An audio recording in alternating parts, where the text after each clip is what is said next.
Synopsis of the books of the Bible. 1st Chronicles. By JND Darby.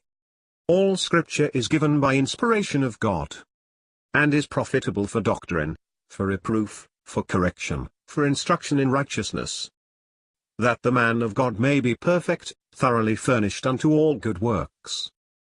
2 Timothy 3 verses 16 and 17. Synopsis of the books of the Bible. By John Nelson Darby. 1st Chronicles, chapter 16. Blessing and Praise. Let us now consider the import of this establishment of the ark and of the throne in Zion, as set before us in the psalm which David wrote on this occasion. It is true that, so far as it was entrusted to man, see note, the kingly power failed, but it is not, therefore, the less true that it has been placed in the house of David, according to the counsels, the gift, and the calling of God, and that all the promises connected with it, the sure mercies of David, will be fulfilled in Christ. Note. Compare Psalm 132 verses 11 and 12, the two principles already pointed out in the thoughts on the books of Kings, end of note. In that which we read here, 1st Chronicles 16, the throne is considered in the light of God's thoughts, and of the blessing which, according to those thoughts, is linked with it. David, having offered burnt offerings and peace offerings, and having blessed the people, deals to every one, both to man and woman, a loaf of bread, and a good piece of flesh, and a flagon of wine, for God will abundantly bless her provision, and satisfy her poor with bread. Then David gives the Levites a psalm to sing praises unto Jehovah.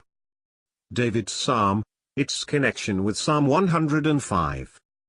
This psalm is composed of a part of Psalm 105, of Psalm 96 with some alterations, of the beginning of Psalms 106, 107, 118, and 136, which is an important form of words, and of Psalm 106 verses 47 and 48. The following are its subjects in the order which the psalm follows. First, Psalm 105, in which the deeds of Jehovah are celebrated, as well as his marvelous works, and the judgments of his mouth.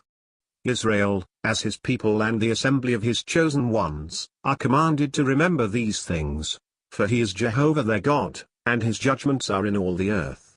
Israel is called to remember, not Moses and the conditional promises given to the people through him, but the covenant made with Abraham unconditionally, an everlasting covenant to give the land to his seed. Israel is reminded of the way in which God preserved those heirs of promise when they went from nation to nation. The remainder of the psalm is omitted. It speaks historically of the ways of God, with respect to the preservation of his people in Egypt, and of their deliverance thence, to be established in Canaan, that they might observe the statutes of Jehovah, and this part of the psalm would have been unsuitable here, where grace is celebrated in the establishment of the people in power after those statutes had been broken.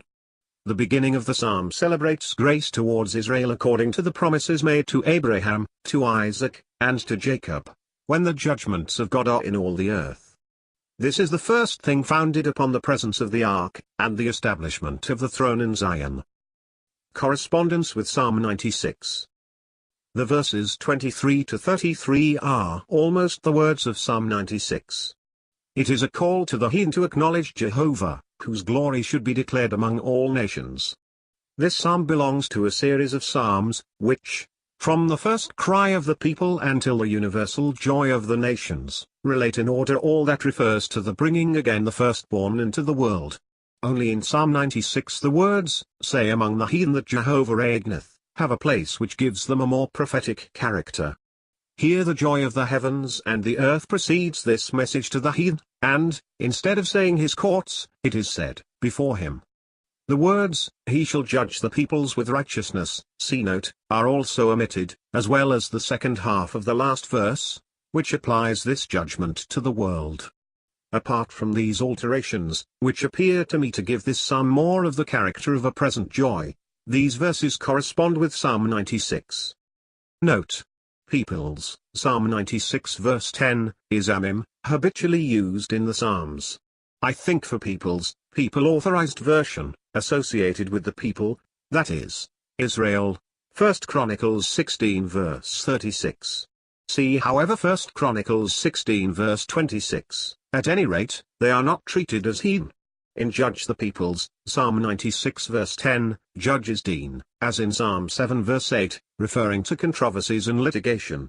Shaphat Judge, Psalm 96 verse 13, twice, is more general judicial authority. Say among the heathen that the Lord reigns comes before the heavens and earth rejoicing in Psalm 96, but after in 1 Chronicles 16, end of note. The omission of the judgment of the peoples in righteousness is remarkable. It is because the subject here is joy, and the grace of deliverance in the establishment of power, with the subsequent government of the earth, and that the nations are called up to Jerusalem to present themselves there before Jehovah. This is the leading thought. Jehovah's mercy continually celebrated. We have then in these two parts the fulfillment, in Israel's joy before Jehovah, of the covenant made with the fathers, following after his mighty works, and the call addressed to the nations to come up to the place of his glory. See note. We have next this form of words, his mercy endures forever, declaring that in spite of all the faults, all the sins, and all the unfaithfulness of Israel, Jehovah's mercy has stood firm. It will be when the Lamb, the true Ark of the Covenant and the real David, shall be upon Mount Zion, even before he assumes the character of Solomon, that this will be fully demonstrated. Accordingly, since David, this has been sung, compare verse 41, 2 Chronicles 5 verse 13, Ezra 3 verse 11, Jeremiah 33 verse 11. Note. Psalm 100 could not have been used here, because before that psalm Jehovah had already been celebrated as sitting between the cherubim, Psalm 99 verse 1, while the act of placing the ark in Zion was only an anticipation. It is Psalm 96, therefore, which is quoted. It is the presence of Christ on Mount Zion to fulfill the promises in power, before reigning in peace, which explains all these allusions, as well as some psalms, which seem to speak of a return from captivity, and a rebuilding of Jerusalem, while praying at the same time for the accomplishment of this return. In sum, the celebration of the blessing is in spirit, and the cry for blessing the fact preceding the accomplishment of it. End of note. Correspondence with Psalm 106. Psalm 106, which concludes the fourth book of Psalms, opens at length the proofs of this precious declaration, while the psalm we are considering, after giving the promises made to Abraham, passes over the whole history to the end, omitting the latter part of Psalm 105, from verse 16, which speaks of it, and places Israel under responsibility in Canaan, and goes on with the first verse of Psalm 106, which declares that the mercy of God has continued in spite of everything. Correspondence with Psalms 107, 118, 136. Psalm 107 treats the same subject but in connection with the deliverance and the return of Israel at the end of the age. Psalm 118 brings out this truth in connection with the person of the Messiah, suffering with his people, but at last, known and accepted in the day which Jehovah has made. Finally, in Psalm 136, the same doxology is sung in connection with the full blessing of Israel and of all creation, beginning with the creation itself, and celebrating the proofs of this mercy throughout all things, until the blessing of the earth, resulting in the redemption of Israel. Here we may remark, that from Psalm 132, which we have already noticed as celebrating the establishment of the Ark on Mount Zion, the Psalms are consecutive until Psalm 136. Only they go beyond our present subject and introduce us to the restored temple, although still speaking of Zion as the place of blessing. Compare Psalms 133, 134, 135, and finally 136, of which we are speaking, and which, as a chorus, concludes the series. The contents of the psalm, its concluding verses of prayer and praise. Finally we have the two concluding verses of Psalm 106, the first of which prays that God would gather Israel, see note 1, from among the heathen, which will be the result of the throne of Jesus being set up in Zion, see note 2, and the second of which concludes the psalm, as we find at the close of each book of Psalms, by blessing forever Jehovah the God of Israel. This song of praise contains then every subject which the presence of Christ in Zion will give occasion to celebrate when he shall already have appeared to establish his power in grace, but before the effects of his presence have been felt all around. Note 1. This petition proves the prophetic character of the psalm and shows that it reaches onward to the latter times of Israel. End of note 1. Note 2. See Matthew 24 verse 31, although it is there in connection with his coming from heaven, and Psalm 126. End of note 2. The place of power and mercy. At the close of chapter 16 we see that the king regulates everything that was to be done before the ark, and before the altar which was in the high place at Gibeon, that is to say, for the service of every day before the ark, and for the sacrifices upon the altar, and that he also appointed Levites to praise Jehovah, and to sing that his mercy endures forever. It is touching to see that the testimony to this precious faithfulness on God's part is not only found in the place where power had set the ark, but there also where the heart of the people needed it meantime, namely, at the altar, which, although the place where the people drew nigh to God, had become after all a testimony to the fallen condition of the people, a tabernacle without the ark. The sure mercies of David seen in the ark and the altar.